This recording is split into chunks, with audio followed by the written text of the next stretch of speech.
जय श्री कृष्णा, जय गुरुदेव। कक्षा 11 विज्ञान वर्ग के सभी विद्यार्थियों को सबसे पहले तो हार्दिक शुभकामनाएं कि वो 10th से प्रमोट होकर 11th कक्षा में आ चुके हैं और विज्ञान वर्ग उन्होंने अपने भविष्य को बेहतर बनाने के लिए उसका चयन किया है। तो विज्ञान वर्ग के प्यारे मेरे साथियों, जब आप विज्ञान वर्ग विषय का चयन करते हो तो आपको ऑप्शनल के रूप में 3 सब्जेक्ट देखने को मिलते हैं: भौतिक विज्ञान, रसायन विज्ञान, जीव विज्ञान या गणित विज्ञान। जिसमें से भौतिक विज्ञान और रसायन विज्ञान दोनों तो आपको कंपलसरी देखने होते हैं। तो मैं दिलीप सिंह गौड़ आपको रसायन विज्ञान का अध्ययन करवाऊंगा, जो कंटिन्यू रूप में जारी रहेगा आगे अपने। आज अपनी पहली ऑनलाइन क्लास की वीडियो है।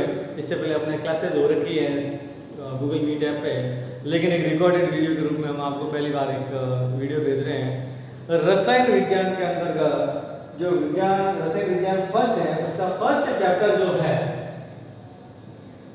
वो आपका रहता है रसायन विज्ञान की मूल अवधारणाएं, the basic concepts of chemistry. रसायन विज्ञान की कुछ मूल अवधारणाएं हैं कि किन सिद्धांतों के आधार पर रसायन विज्ञान का चयन किया जाता है या रसायन विज्ञान का हम अध्ययन करते हैं।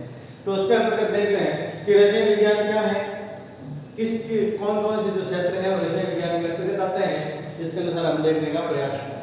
तो सबसे पहली चीज है रसायन विज्ञान। पदार्थ के संगठन, संरचना, गुणधर्म, रूपांतरण और उपयोगों का जो अध्ययन है वो रसायन विज्ञान है। आज से पहले 10वीं कक्षा तक हमने अगर रसायन विज्ञान की कभी परिभाषा पढ़ी है तो हमने ये पढ़ा है कि विज्ञान की वह शाखा जिसमें रसायनों से संबंधित या अभिक्रियाओं से संबंधित, क्रियाविधि से संबंधित जो अध्ययन किया जाता है वो रसायन विज्ञान किया जाता है। लेकिन जब हम 11वीं कक्षा में रसायन विज्ञान पढ़ ही रहे हैं तो रसायन विज्ञान का विस्तृत रूप किस हिसाब से होता है कि पदार्थ, प्रकृति में पाया जाने वाला किसी भी पदार्थ का कोई ना कोई एक रासायनिक संगठन होता है, उसकी एक संरचना होती है, उसका गुणधर्म होता है, प्रॉपर्टीज होती है, रूपांतरण होता है कि वो एक रूप से दूसरे रूप में परिवर्तित होता है तो किस गुणधर्म के आधार पर परिवर्तित होता है। जैसे दूध से दही का जमना, यह भी एक प्रकार का रूपांतरण है, परिवर्तन है, तो किस आधार पर होता है। और उसके उपयोग प्रकृति में पाए जाने वाले सभी प्रकार के जो रासायनिक पदार्थ हैं या भौतिक पदार्थ हैं या अपन कह सकते हैं सिर्फ पदार्थ हैं, उनका किसी न किसी रूप में कहीं न कहीं उपयोग होता है। उसके उपयोगों का जो अध्ययन करते हैं वो किस विज्ञान में करते हैं, रसायन विज्ञान में। अणु और परमाणु पदार्थ के मौलिक हैं। हम सभी जानते हैं, कक्षा 10वीं 9वीं में हम पढ़ते हैं कि परमाणु की प्रकृति में पाया जाने वाला सूक्ष्मतम कण जो है उसको परमाणु कहते हैं। परमाणु से मिलकर अणु का निर्माण होता है, अणु से मिलकर यौगिक और आगे निर्माण होता है। तो अणु और परमाणु पदार्थ के मौलिक अवयव, मौलिक का मतलब होता है मूलभूत अवयव है। इसीलिए रसायन विज्ञान को परमाणुओं तथा अणुओं का विज्ञान भी कहते हैं। किसी भी पदार्थ के जो मौलिक इकाई, मूलभूत इकाई, बेसिक यूनिट्स जो होती हैं वो अणु और परमाणु है। इसीलिए रसायन विज्ञान को अणुओं और परमाणुओं का विज्ञान भी कहते हैं, क्योंकि हम पूरे रसायन विज्ञान का जब अध्ययन करते हैं तो अणु और परमाणु के बारे में अध्ययन करते हैं। अब उसके बाद में देखो पहला कंटेंट था कि भारतीय वैज्ञानिकों का रसायन विज्ञान में योगदान। हम आधुनिक स्वरूप में जो रसायन विज्ञान को पढ़ते हैं, पूरे विश्व जगत पर एक समान रसायन विज्ञान देखा जाता है। तो कहीं ना कहीं इस विज्ञान में भारतीय वैज्ञानिक, हमारे इंडियन साइंटिस्ट का किस प्रकार से योगदान रहा है, इसको हम देखते हैं। ये अपन ब्रीफली समझ पढ़ रहे हैं। जब हम साथ में पढ़ते पढ़ते ये ध्यान लगाते रहेंगे या हम बताते रहेंगे आपको कौन सी चीज हमें नोट करके रखनी है, कौन सी हमारे एग्जाम पॉइंट ऑफ व्यू से सही रहती है, किस प्रकार क्वेश्चन पूछा जाता है, कौन सी सिर्फ हमारे जानकारी के लिए। जैसे ये टॉपिक है भारतीय वैज्ञानिकों का रसायन विज्ञान में योगदान। अगर हम बात करते हैं तो रसायन विज्ञान के विकास में प्राचीन काल से ही भारतीय मनुष्यों के या वैज्ञानिकों का योगदान एक गौरवशाली इतिहास रहा है। क्योंकि हम अगर विज्ञान जगत की किसी भी शाखा में जाएंगे तो बिना भारतीयों के योगदान के विज्ञान जगत की किसी भी शाखा की कल्पना नहीं की जा सकती है, उसको आगे नहीं बढ़ाया जा सकता। कहीं ना कहीं किसी न किसी रूप में भारतीय वैज्ञानिकों ने बहुत अहम योगदान दिया है, बहुत विस्तृत योगदान दिया है।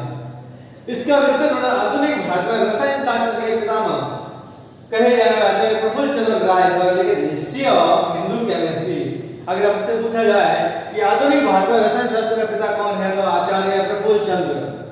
प्रफुल्ल खुशी है, वो आधुनिक है, आधुनिक के अंदर जो रसायन शास्त्र के पितामह हो गए। हिस्ट्री ऑफ हिंदू केमिस्ट्री, हिंदुओं की केमिस्ट्री की हिस्ट्री क्या है उसको इस पुस्तक में उन्होंने संलग्न किया है।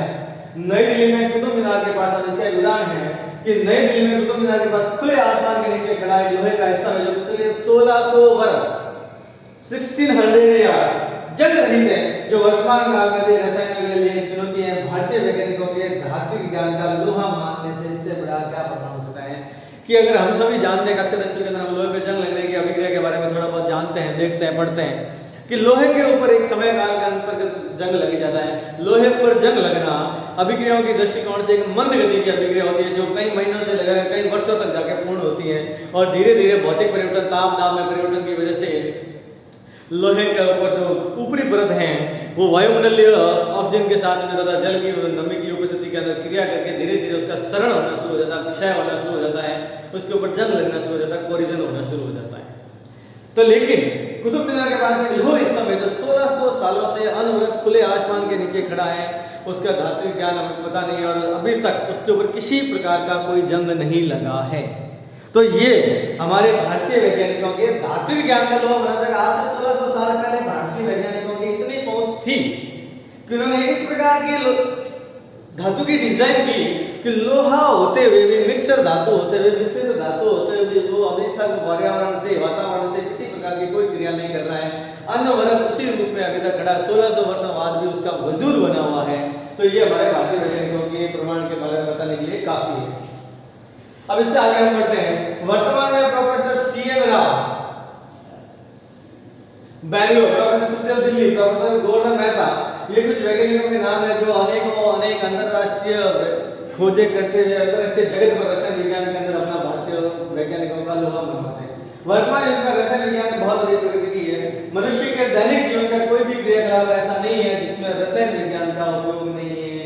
यदि हम ये बात करते हैं कि नो लाइफ विदाउट केमिस्ट्री, रसायन विज्ञान के बिना जिंदगी में कुछ भी नहीं होता। हम सुबह से उठने से लगाकर रात को सोने तक दिन भर जिस प्रकार विज्ञान के क्रियाकलापों से जूझते हैं उसी प्रकार से हम रसायन के क्रियाकलापों से जुड़े हुए रहते हैं। यदि हमारी सुबह आँख खुलने के पश्चात हम सबसे पहले हमारा एक दैनिक जीवन में काम होता है कि ब्रश करना।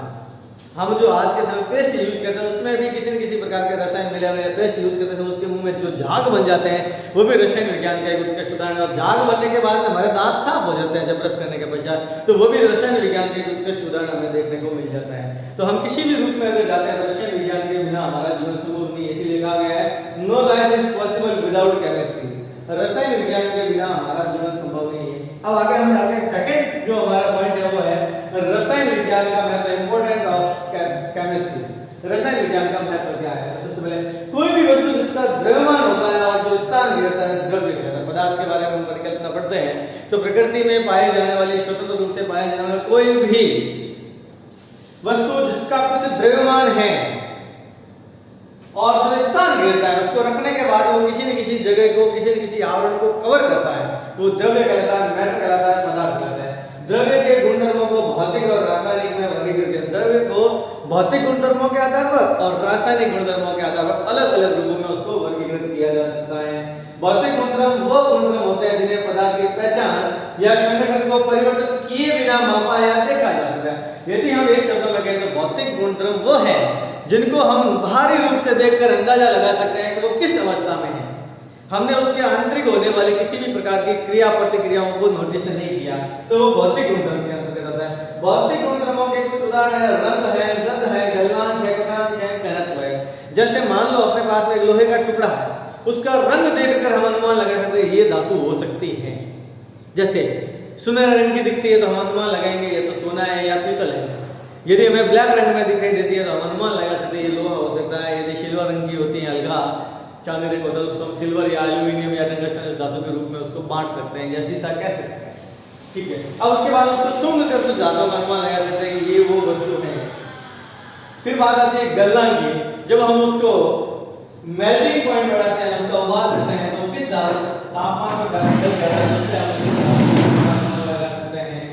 क्वथनांक, उसके ऊपर घनत्व, उसके अणु कितने पास है, ये बाहरी रूप से हम जो अनुमान लगाते हैं वो भौतिक परिवर्तन से होता है।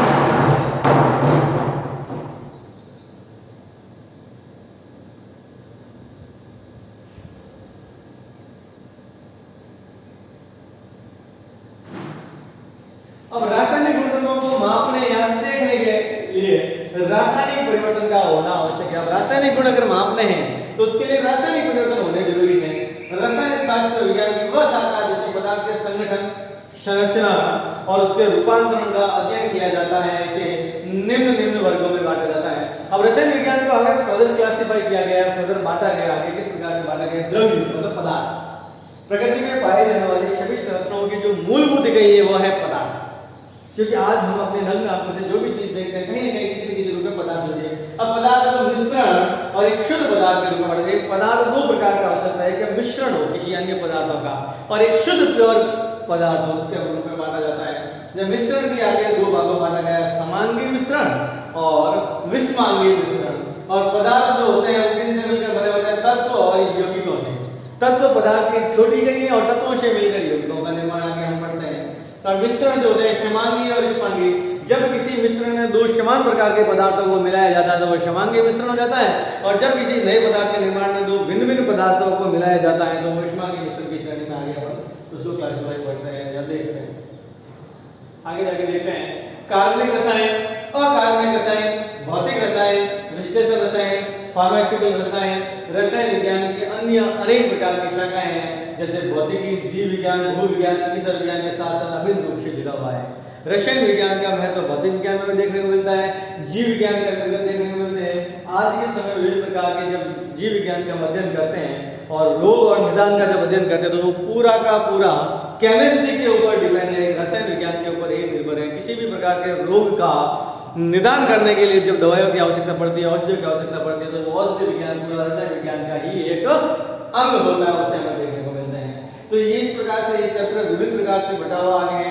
फिर आगे रसायन विज्ञान की क्या उपयोगिता है, महत्व है, हमारे एवरीडे में क्या काम आता है, स्वास्थ्य और औषधि के रूप में रसायन विज्ञान का क्या उपयोग है, उद्योगों में रसायन विज्ञान किस प्रकार से उपयोगी है, नए पदार्थों के निर्माण में, युद्ध के क्षेत्र में, जीव विज्ञान में, पर्यावरण शुद्धिकरण में, ये भिन्न भिन्न प्रकार के 8 से 10 मेन पॉइंट है। हालांकि रसायन विज्ञान के बिना अभी जीवन की कल्पना नहीं की जा सकती, जैसे पहले कहा गया था no life is possible without chemistry. रसायन विज्ञान के बिना जीवन की कल्पना ही नहीं की जा सकती या जीवन की संभावना ही नहीं तलाशी जा सकती। लेकिन कुछ मेन जो है पॉइंट है जिनको हम आगे अध्ययन करेंगे कि रसायन विज्ञान का हमारे कहाँ उपयोग है। जहाँ तक ये अब तक का अपना आज यहाँ तक लेके चलते हैं, उसके बाद उपयोगों के बारे में अध्ययन करेंगे। धीरे धीरे हम आगे बढ़ते हुए रिकॉर्डेड वीडियो और लाइव क्लासेस के माध्यम से आपको केमिस्ट्री के साथ जोड़ने का पूरा प्रयास किया जाएगा। जय श्री कृष्ण, जय गुरुदेव।